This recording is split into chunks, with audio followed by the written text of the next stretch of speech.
E aqui Mateus capítulo 5, verso 16, nesse versículo Jesus deixa bem claro o que Ele espera de mim, o que Ele espera de você, lembrando que aqui Ele está no seu grande e famoso Sermão do Monte, primeiro grande discurso de Jesus, pegando toda a lei, resumindo a lei, aplicando ela para os dias dos discípulos.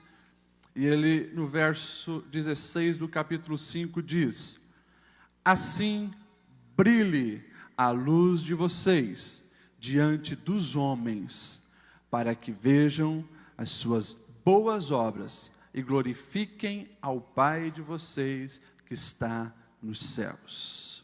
Vamos ler de novo. Assim brilhe a luz de vocês diante dos homens, para que vejam as vossas boas obras e glorifiquem o Pai de vocês que está nos céus. Amém?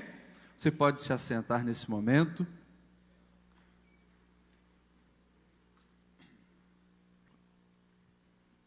Hoje eu gostaria de ministrar uma palavra baseada aqui nesse versículo, com o seguinte título: saia da caverna. Eu gostaria que você mantesse a sua Bíblia aberta para nós lermos algumas passagens relevantes sobre essa verdade. Esse versículo que nós lemos deixa claro o propósito de Jesus para as nossas vidas, para todos os cristãos. Mas infelizmente muitas vezes não é isso que acontece na vida de muitos cristãos. Uma coisa que tem sido comum nos aconselhamentos pastoral, e a gente aconselha muita gente, isso é bom, e o pastor está aí para isso, precisando pode chamar. Ano passado foram mais de 1000 atendimentos de gabinete. E algo que é comum é o seguinte: quando alguém passa por uma crise, uma desilusão, uma frustração, um mecanismo comportamental é o isolamento. É o isolamento. E na fala de um dos irmãos que eu estava aconselhando, de uma pessoa que eu estava aconselhando, e aí começou a surgir a ideia desse sermão, ele disse o seguinte assim para mim: pastor, desde o meu divórcio, a frustração tomou conta de mim, e eu passei a viver numa caverna existencial. Ele tinha passado por alguns problemas no seu relacionamento, e ele usou essa expressão: estou vivendo numa caverna, isolado, sozinho, no meu mundinho. A minha convivência é mecânica com as pessoas. E essa tem sido a realidade da vida dele. Depois a minha esposa me compartilhou uma palavra falando de cavernas. Eu comecei a procurar na Bíblia algumas passagens sobre esse assunto. E é extremamente interessante quando nós vemos as passagens onde na Bíblia aparece caverna.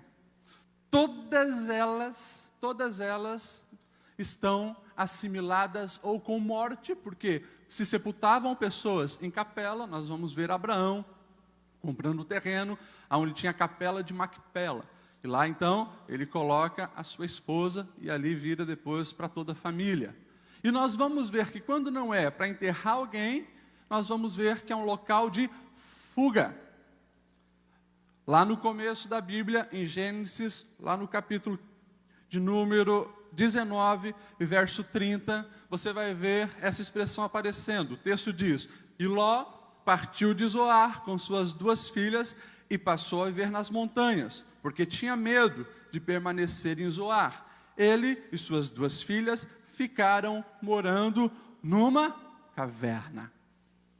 Quando você presta atenção na história de Ló, o sobrinho de Abraão, onde chega um momento que eles viviam junto, mas os seus pastores estavam em briga, não tinha mais como a terra dar suporte para as 2 grandes famílias e os empregados e todo mundo. Então Abraão, que era o mais velho, que tinha direito, ele dá um direito para Ló e diz: Ló, você escolhe o lado que você vai com o seu povo, com os seus servos, com o seu gado. O lado que você escolher, eu vou para o outro. E Ló, quando ele vê as planícies perto de Sodoma e Gomorra, tudo muito verdinho, mas só pelos olhos físicos, não pensando com o coração, não pensando na sua fé, não olhando com os olhos espirituais, ele vai para lá, Sodoma e Gomorra. Você sabe a história, pecaminosidade cheirava o ambiente de Sodoma e Gomorra, aquilo era abominação ao Senhor. O Senhor envia os seus anjos para destruir aquela cidade, e por misericórdia e por intimidade do servo Abraão com Deus, Deus poupa a vida de toda a família de Ló. Quando estão saindo da cidade, o coração da esposa estava lá, os anjos haviam falado, não olhe para trás. Ela olhou, se transforma numa estátua de sal. Eles vão para a cidade de Zoar, que é a cidade onde o próprio Ló tinha pedido para os anjos deixarem ele ir com as suas filhas. Mas agora ele tem medo de morar em Zoar. E o que ele faz? Ele vai procurar uma caverna para morar com as suas filhas. Você ali conhece a história. Aquelas meninas estavam com o coração pecaminoso também, e elas embriagam seu pai. As duas têm relação sexual com o próprio pai, pecam contra o Senhor, e a partir dali, duas outras gerações e povos estão formados: os moabitas e os amonitas. Tudo aconteceu nessa caverna que Ló foi se esconder e morar com as suas filhas. Nós vamos ver uma segunda caverna aparecendo. Juízes, capítulo 15 e verso 8, você na história de Sansão vai ver isso aparecer. E diz assim o texto: e Sansão os atacou sem dó e nem piedade, e fez terrível matança. Depois desceu e ficou numa caverna na rocha de Etã. A história de Sansão, você também conhece. Sansão se apaixona por uma filisteia. Os seus pais o contradizem, dizendo: filho, entre as mulheres do povo de Deus tem muitas belas mulheres, escolha uma dessa. Não, ele queria uma filisteia, ele vai atrás. Então, os seus pais vão e tem que participar desse casamento. Quando eles estão indo, Sansão mata um leão, que depois aparece mel naquele leão, e ele resolve, na festa do seu casamento, fazer ali um enigma, propondo um enigma que ele queria ganhar em cima dos convidados, e ele propõe um enigma, e ninguém descobre o enigma, até que então os homens filisteus pressionam a sua esposa e dizem: você precisa cobrar que ele fale qual é o mistério. No 7º dia ele fala, ela revela então para os inimigos filisteus, e eles exploram Sansão. Sansão cumpre a sua promessa, mas indignado, sai de casa e vai morar novamente com os pais. Ou seja, nem teve a lua de mel direito. Passando um tempo ele volta lá, queria estar com a sua esposa. E quando ele chega, os filisteus já não mais a consideravam esposa de Sansão. O pai dessa mulher havia entregado a sua esposa para um outro homem. Sansão, indignado com aquela situação, pega raposas, incendeia as caudas delas, e elas espalham fogo nas plantações dos filisteus. Os filisteus perguntam o que está acontecendo, descobre que toda essa ira de Sansão era porque o pai da moça tinha dado ela para um outro homem. Eles matam a esposa de Sansão, o pai dela e toda a família. Sansão, indignado, vai lá e mata esses filisteus. E é nessa cena que ele, depois de fazer uma carnificina, ele se esconde ali na caverna da rocha de Etã, fica isolado nessa caverna, até que os filisteus pressionam o povo de Israel, perguntando se Sansão estava lá, e eles dizem: não, Sansão não está conosco, achem Sansão, tragam ele para nós, senão vai acontecer uma guerra. Eles trazem Sansão, amarram Sansão. Quando os filisteus vão chegar, o Espírito Santo toma conta de Sansão, e com uma queixada de jumento, ele mata mais de 1000. Nós vamos ver a expressão caverna aparecendo também na história de Davi. 1 Samuel 22, verso 1 e 2 diz: e Davi fugiu da cidade de Gate e foi para a caverna de Adulão. Quando seus irmãos e família de seu pai souberam disso, foram até lá para encontrá-lo. Também se juntaram a ele todos que estavam em dificuldades, os endividados e os descontentes, e ele tornou-se líder de todos. Na caverna de Adulão havia cerca de 400 homens juntamente com Davi. A história de Davi você também conhece, vou lembrá-lo rapidamente. Depois que Davi mata o gigante Golias, ele se torna famoso em toda Israel. As pessoas diziam que o rei, que era a principal figura, tinha matado 1000, mas Davi matou seus 10.000. Isso gera um ciúme no coração do rei Saul, e ele passa a perseguir o jovem Davi de uma maneira frequente. Mesmo Davi sendo o melhor amigo do seu filho Jonatas, o próprio Saul via uma ameaça ao trono na vida de Davi. Então Davi tem que fugir, e ele, uma das suas fugas, vai para essa caverna e passa a morar na caverna de Adulão. A família de Davi vai lá morar com ele. E quando, olha só o tipo de gente, aqueles que fugiam também, os endividados, gente enrolada, gente mal falada, quando essas pessoas ouviram que Davi se escondia lá, se juntaram a ele, e na narrativa nós vemos que em certo momento tinha mais de 400 homens com Davi lá nessa caverna. E por fim, uma outra história que envolve caverna é a história do profeta Elias. 1 Reis 19, do 7 a 9, vai dizer: o anjo do Senhor voltou, tocou em Elias e disse: levante-se, coma, pois a sua viagem será muito longa. Então ele se levantou, comeu, bebeu, e fortalecido com aquela comida, viajou 40 dias e 40 noites até chegar em Horebe, o monte de Deus. Ali Elias entrou numa caverna e passou a noite. Você também conhece a história desse homem de Deus, um grande profeta, o maior do seu tempo. Confrontava o rei Acabe e a rainha Jezabel pela sua constante idolatria, imoralidade, corrupção. E você conhece a história que, em certo momento, Deus enche Elias de sabedoria, ousadia e coragem e proclama um desafio com os profetas de Baal e os profetas de Azera. Mais de 850 profetas no Monte Carmelo. O Deus que responder com fogo, esse é o Deus verdadeiro. E você sabe que os profetas de Baal choram, clamam, passam o dia inteiro pedindo fogo do céu e o fogo não cai.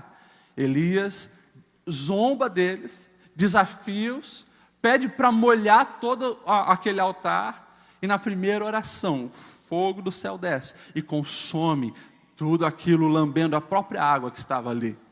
Os profetas de Baal são mortos. E provavelmente Elias pensou: agora o corrupto rei Acabe, a corrupta rainha Jezabel também estão derrotadas, mas Jezabel não estava derrotada. Ela manda um recado para Elias dizendo: aquilo que você fez aos meus profetas, eu vou fazer até amanhã contigo. Esse homem ousado, corajoso, deixa-se amedrontar pela fala dessa mulher, e ele foge. Ele foge, e depois o anjo aparece para ele, dá ele de comer, mas ele queria fugir. Então ele vai 40 dias andando até Horebe, até o Monte Sinai, e acha um buraco lá, e ele entra nessa caverna. Nós temos algumas histórias, então, falando sobre caverna. E todas elas têm alguma coisa a ver com a nossa vida, com a nossa caminhada. Quando nós falamos das cavernas existenciais do nosso dia a dia, muitas vezes nós estamos numa situação parecida com Ló. Medo, insegurança na caminhada, às vezes parecido com Sansão, com uma decepção muito grande, com medo que outras pessoas se firam ou de ferir outras pessoas, então se isola. Muitas vezes nós estamos como Davi, um lugar de abrigo, onde nós precisamos esperar que a poeira baixe, ou às vezes como Elias, cansado, desacreditado, fadigado, e vai para uma caverna. 3 verdades importantes para nós refletirmos nessa noite. Primeira delas: cavernas existenciais fazem parte da vida humana. É claro que ninguém entra numa caverna como se fosse o melhor lugar para nós estarmos. Todas essas histórias, vocês vão ver que os personagens estavam fugindo de algo. Eles não intentavam morar lá, habitar lá, pernoitar lá, mas a circunstância que os cercava os levaram para lá. E isso aconteceu até mesmo na vida de grandes homens de Deus. Você vai ver um profeta como Elias fazer o que fez e depois foge para uma caverna. Você vai ver que Davi não tinha errado até esse momento. Os pecados de Davi vêm depois, quando ele já estava no trono. Agora, esse momento, ele estava em plena comunhão com Deus, sendo aquele que confiou no Senhor quando o povo inteiro não confiava, mas teve que se isolar numa caverna. Na nossa vida, vai acontecer alguns momentos onde nós vamos procurar caverna. Muitas vezes é a caverna do medo, medo de alguém que quer nos prejudicar, medo de uma situação que nós não sabemos lidar, medo de ser ferido novamente, porque eu fui traído, porque me enganaram, porque passaram a perna em mim, e se isola. Muitas vezes entramos na caverna do medo, porque não queremos mais nos machucarmos, abrimos o coração para alguém, nos entregamos para alguém, deixamos que alguém tivesse acesso à nossa vida, e essa pessoa nos frustrou. Constantemente eu vejo isso. No discurso de algumas mulheres, eu não confio mais em homem nenhum. No discurso de alguns homens, eu não confio mais em mulher nenhuma. Só que a gente não foi feito para a solidão. E nós vemos muitas pessoas hoje entrando num relacionamento, mas sentimentalmente estão na caverna. Socialmente estão com alguém, mas o seu coração está na caverna. Não se entrega totalmente, não confia plenamente. Por quê? Tem medo de se machucar. Só que qualquer relacionamento sem confiança plena não prospera. E o sofrimento continua. Muitas pessoas vão para a caverna do fracasso. Errou, fez alguma coisa que não devia, falhou numa missão, não conseguiu executar um plano, um projeto, um sonho que almejava. Não tenta mais, entra na caverna e fica ali. Muitos, assim como Elias, vão para a caverna aonde eles estão cansados, fadigados. Elias vinha há anos lutando para ver o povo de Deus buscando santidade. Deu tudo o que pôde, todas as suas forças no Monte Carmelo. Mas Jezabel continuou de pé. Cansado, ele se isola. E lá na caverna ele reclama com Deus: eu estou sozinho. Eu fui o único dos servos de Deus que não se prostraram, que não se entregaram. Só eu permaneço. Estava cansado das situações da vida. Remar, remar, remar, remar. E parece que não chega a lugar nenhum. Esses dias uma palavra falou muito ao meu coração. Eu estava no aconselhamento e o irmão falou isso para mim: pastor, eu tenho orado, eu tenho buscado, eu tenho me esforçado, só que eu estou cansado. E parece que eu vivo na síndrome da esteira. Eu ando, corro e não saio do lugar. Na mesma hora o Espírito Santo falou para mim no meu coração: diga para ele que até mesmo na esteira mudanças acontecem. Talvez ele não saiu do lugar, mas fisicamente ele está mais preparado para quando vier as provas, ele conseguir aguentar a corrida e ter fôlego.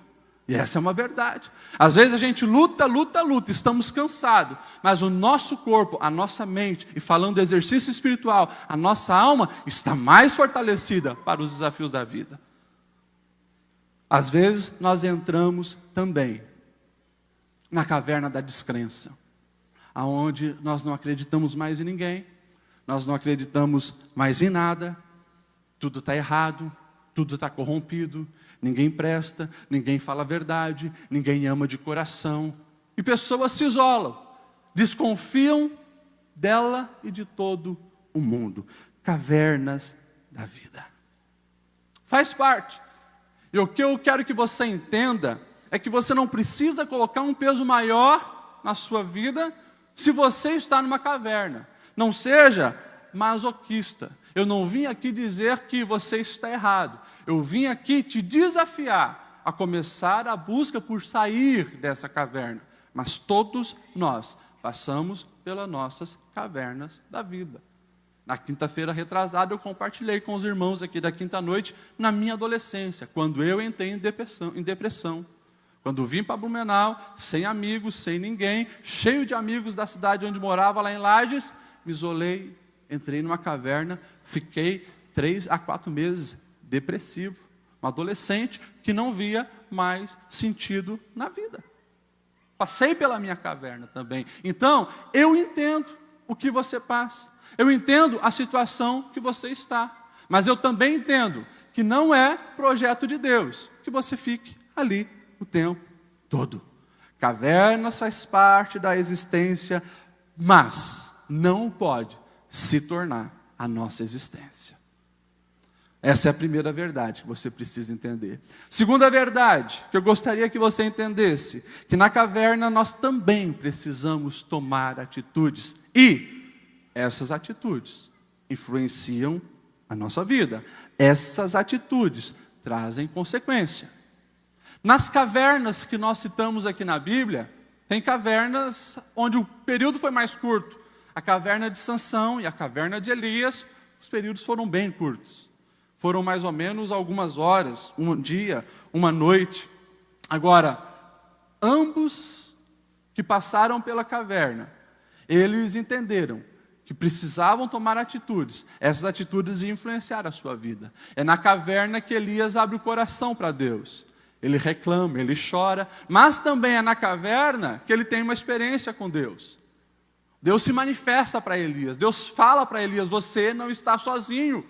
Há pelo menos 7.000 a mais que não se curvaram perante esses deuses. Você não está sozinho, Elias. Elias, não chegou o seu fim. Tem uma missão para você ainda, Elias. Sai da caverna, vá. Unja Jeú, unja Azael, unja Eliseu. A missão continua, Elias. E ele escolhe obedecer a Deus. Vai depois, você logo vai ver, a sequência do texto diz que então Elias foi e ungiu Eliseu como o novo profeta para o povo de Deus. Você vai ver que foi na caverna que iniciou-se as duas nações inimigas do povo de Deus. Como eu falei, as filhas de Ló. Saíram de Sodoma e Gomorra. Sodoma e Gomorra não saiu do coração delas. Não se envolveram com nenhum homem, mas embriagaram o pai e se deitaram com o pai.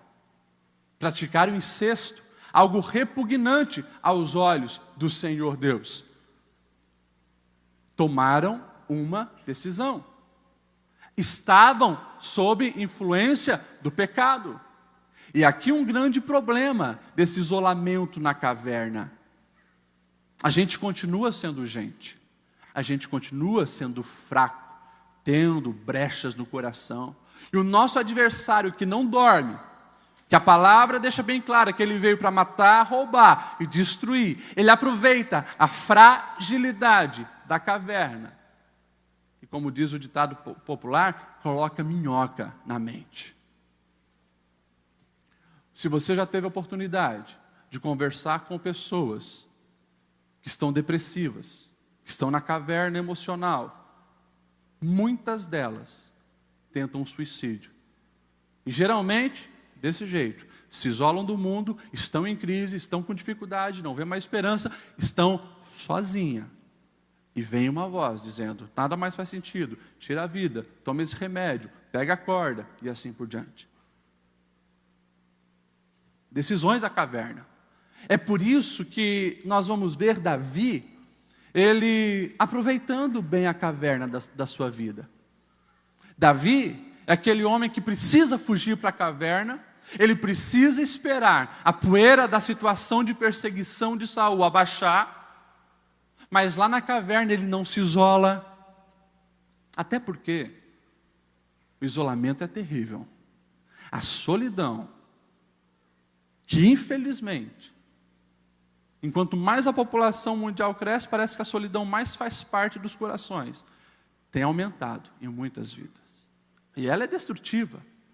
Davi, na sua caverna, permitiu-se que a sua família viesse. Preciso de gente.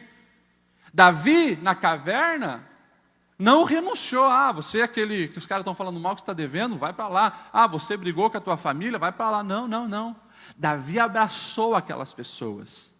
E Davi fez algo extremamente importante. Na caverna, ele não rompeu o seu relacionamento com Deus. Dá uma lida nos Salmos. Salmo 57, por exemplo. Misericórdia, ó Deus, misericórdia, pois em ti a minha alma se refugia. Me refugiarei à sombra das tuas asas, até que passe o perigo. Eu clamo ao Deus Altíssimo, a Deus para que comigo cumpra o seu propósito. Dos céus ele me envia salvação, põe em fuga os meus perseguidores. Deus envia o seu amor e a sua fidelidade. Você vai ver os salmos da caverna de Davi. Esse, Salmo 57, ele estava lá, na caverna de Adulão, mas buscando a Deus, recebendo de Deus e compartilhando vida, ânimo, graça, sabedoria que recebia de Deus, para com as pessoas que estavam ao seu lado. Quando a caverna passa, ele tem o exército mais fiel da terra para o seu comandante. Basta você ler as histórias dos valentes de Davi. Da onde veio esses valentes? Daqueles que a sociedade rejeitou, mas que na caverna da existência, Davi abraçou, Davi compartilhou o Senhor, e aquilo serviu de bênção para ele lá na frente. Você precisa sair daqui entendendo que as decisões que nós tomamos na caverna vai influenciar a nossa vida. Portanto, jamais se isole de Deus. Jamais feche o seu coração para o Senhor. Mas pastor, e se a minha caverna é espiritual? Pode ser? Pode.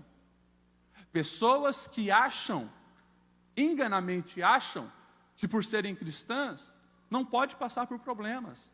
Acha que a partir do momento que aceita a Jesus, serão transladadas para o mundo perfeito. Não, isso é só na glória, isso é só na segunda vinda de Cristo. Enquanto nós estivermos aqui, nós estamos no mundo pecador, e precisamos ser a igreja militante.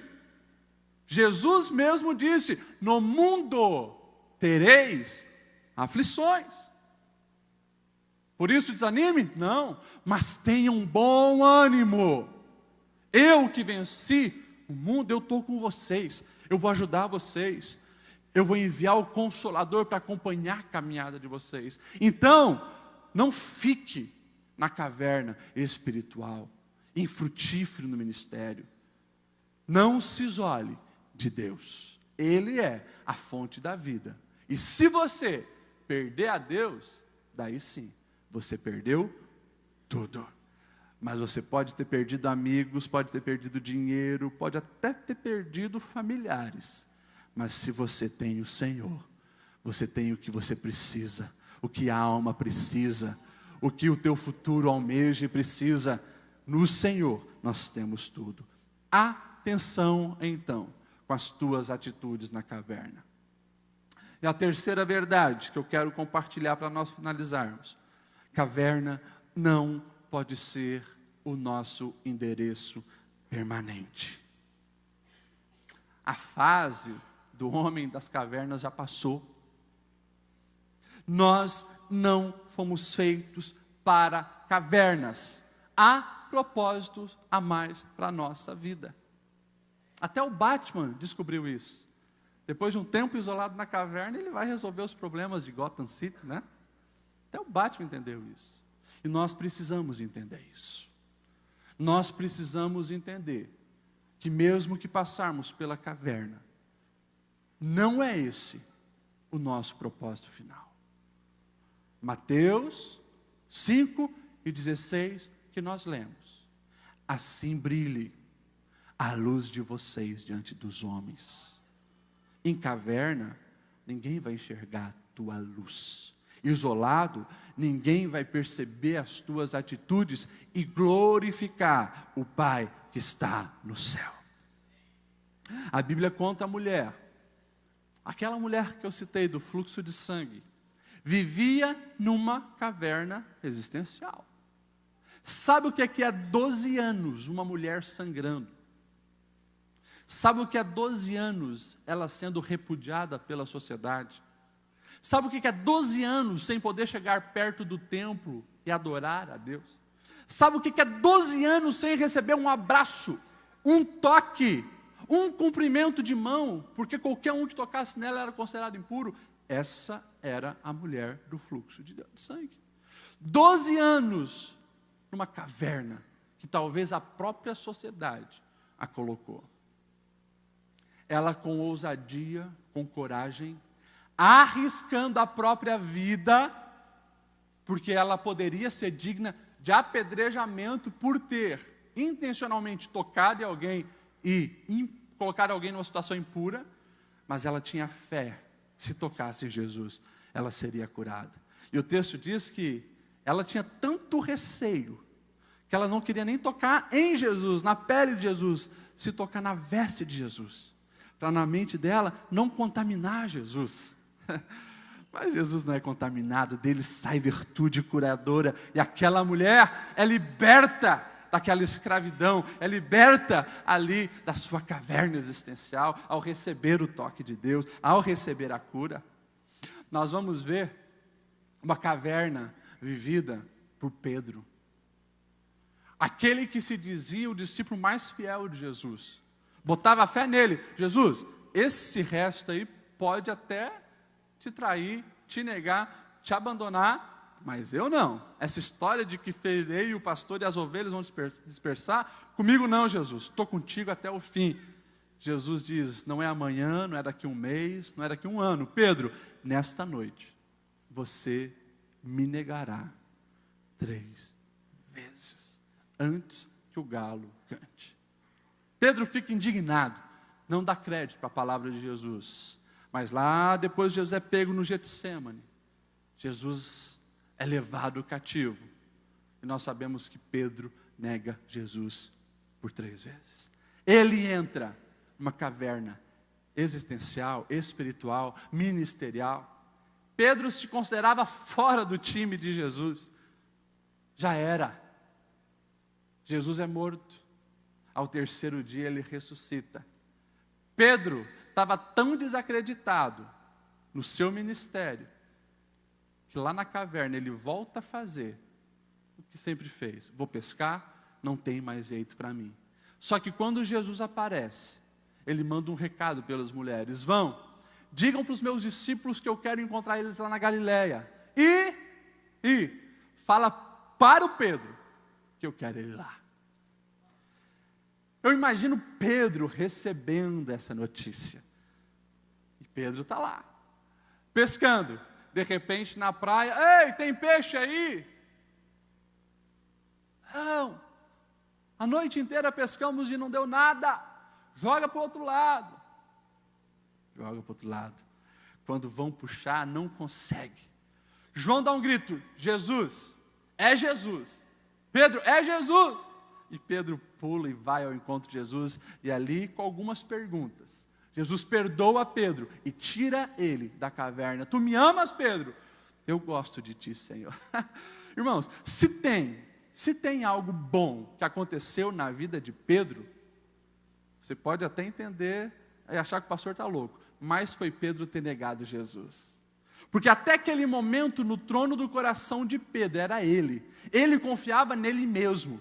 Quando ele nega Jesus, ele vê que ele não era nada, que ele não podia confiar nele mesmo, que a base da vida dele era muito frágil. E daí, quando Jesus o questiona, ele diz: eu gosto de ti. Já não é aquele, não, eu amo com amor ágape, não. Jesus, eu te filéu, eu gosto de ti. Então, Pedro, você está dentro do time, apacenta as minhas ovelhas. Tu me amas, Pedro? Te amo, Jesus. Cuida dos meus cordeirinhos. Tu me ama, Pedro, tu sabe todas as coisas, Jesus. Apacenta as minhas ovelhas. 3 vezes Pedro negou. 3 vezes Jesus confirma: tu está dentro, a igreja vai estar firmada também no teu ministério. Vai, cuida desse povo que eu estou confiando. Pedro. Jesus tira Pedro ali da caverna existencial. A gente pode falar de Paulo, que passou 3 anos na Arábia. A gente pode falar de Tomé. A gente pode falar de tantas outras pessoas que passaram pela caverna. Mas todos eles foram frutíferos, foram abençoados, resplandeceram a glória do Senhor, por quê? Entenderam que caverna não é endereço permanente. Essa proposta de Jesus não é só para aqueles que ouviam Ele há 2000 anos atrás. Essa proposta de Jesus não é para aqueles que têm chamado de pastor, têm chamado de missionário, têm chamado de líder de adolescente, líder de jovem. Não é apenas para esses. O desejo de Jesus é para todos aqueles que querem o seguir. Então, você resplandeça a minha luz diante dos homens. Eles precisam ver tuas atitudes. Sai da caverna, mostra quem tu é, mostra os dons que você tem, mostra as habilidades que eu te confiei. Sai da caverna e frutifica. Esse é o desejo de Deus para cada um de nós. Quando Jesus, Ele conta a parábola da semente lançada em vários tipos de solo, Ele diz, aquela que caiu numa boa terra, foi a semente que quando é lançada no coração, a palavra de Deus é lançada no coração, ela conhece o Evangelho, ela aceita. E olha só o que Ele diz, esta frutifica, essa dá a 30, 60 e até 100 por um.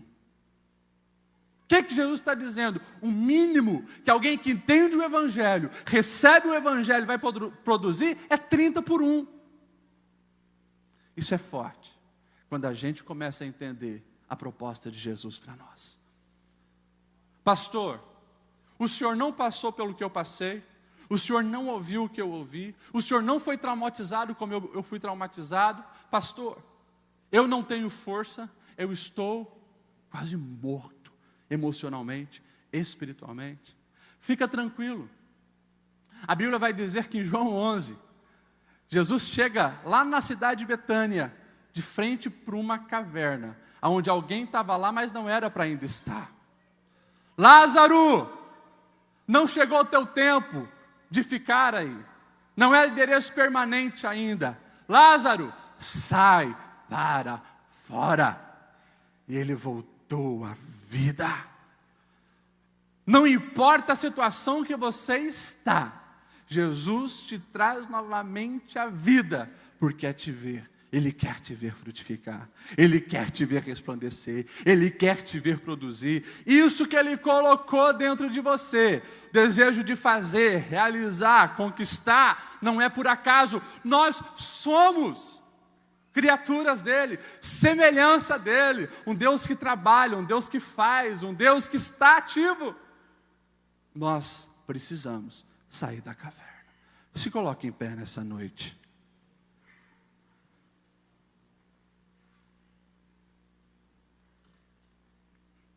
Oh, aleluia. Que caverna você está? De qual caverna você precisa sair? Eu sei que essa palavra foi dada a mim por Deus. Eu sei que tem pessoas nessa noite que precisa reconhecer que chegou o tempo de fazer mais, que chegou o tempo de resplandecer mais, que chegou o tempo de superar algumas limitações. Escute o que eu estou dizendo. Você que sabe que Deus falou com você, essa noite, não é a semana que vem, não é um mês que vem, é hoje, Ele faz como que fez com Elias. Elias, sai para fora, tenho mais para você. Elias, você vai ver a minha glória, você vai sentir a minha presença, mas sai para fora. Elias, deixe que as vendas caiam dos seus olhos. Vem. Você que precisa de uma oração, você que quer sair dessa mesmice, dessa rotina que tem te cansado, você que sabe que precisa e pode produzir mais, vem cá, eu quero orar por você.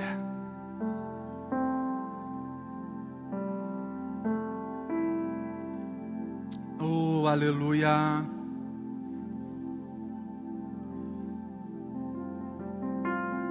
Tu és bom, Senhor. Tu és bom, Senhor.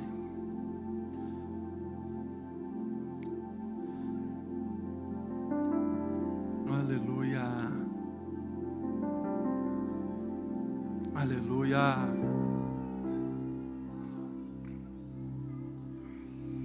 Oh, aleluia. Que bom que vocês vieram à frente. Deus trouxe vocês aqui para ouvir essa palavra, desse jeito, nesse dia.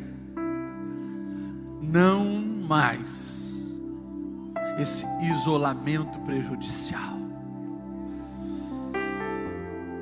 mas a glória de Deus vai ser manifesta, cadeias serão rompidas, renovo vai acontecer e frutos aparecerão.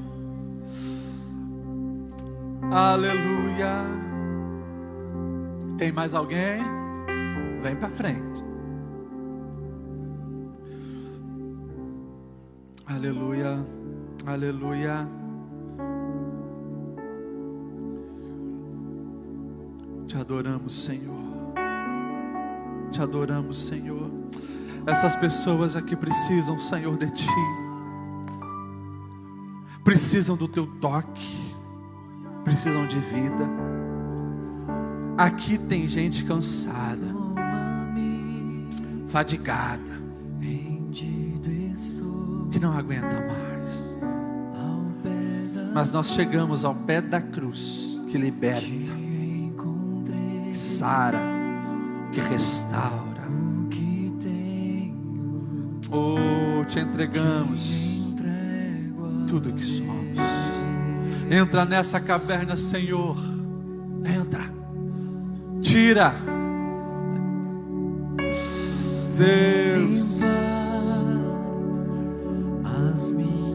Tanta gente querendo enfeitar a caverna, mobiliar a caverna, para não sair mais dali. Oh, mas Tu chamas hoje para resplandecer a Tua glória, Senhor. E nós queremos isso, nós precisamos disso.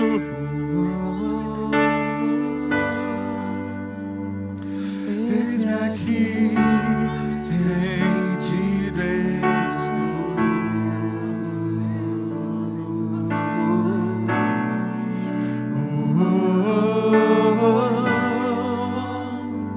Eu sou Teu e Tu és meu. Aleluia. Eu vou orar por você. Deus, faça o Teu querer.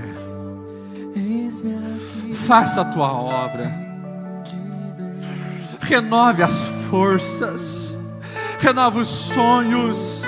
Renova os projetos. Renova os desejos. Renova, Senhor, aquilo que o diabo destruiu. Restaura e traz para fora da caverna. Deus, se preciso for, traga de novo a vida, se não tem mais vida. Mas nós queremos ver o Teu toque, nós queremos ver o Teu agir. Essas pessoas já estão dando passo à frente, dizendo que dão liberdade para Ti. Fala com elas, Senhor, aviva elas, anima elas e mostra a realidade, mostra o valor que elas têm. Mostra, Senhor, os Teus planos e projetos para ela. Frutos surgirão em 30, 60 e 100 por um. Ah, Deus, nós clamamos pelo Teu renovo de mente.